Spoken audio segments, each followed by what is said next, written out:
नारायण पूछे तुलसी से दिलवा के बात हो। नारायण पूछे तुलसी से दिलवा के बात हो। नारायण पूछे तुलसी के तोहरे माता तुलसी के तोहरे पिता हो।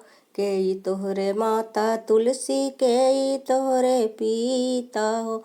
कौने नगरिया में कौने नगरिया में भइल बा विवाह हो। नारायण पूछे तुलसी से दिलवा के बात हो। नारायण पूछे तुलसी से दिलवा के बात हो।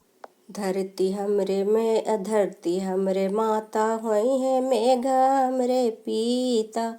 धरती हमरी माता होई है मेघ हमरे पिता।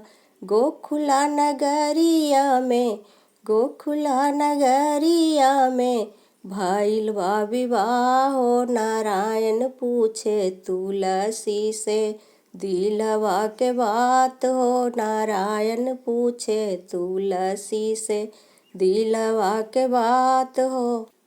कहाँ तुमरे नैहर तुलसी कहाँ तुमरे सासुर हो। कहाँ तुमरे नैहर तुलसी कहाँ तुमरे सासुर हो। के ईज लागे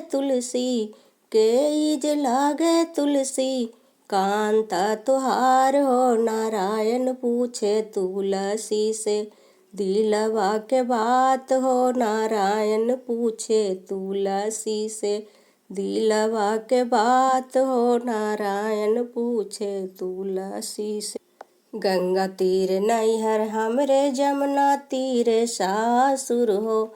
गंगा तीर नैहर हमरे जमुना तीर सासुर है।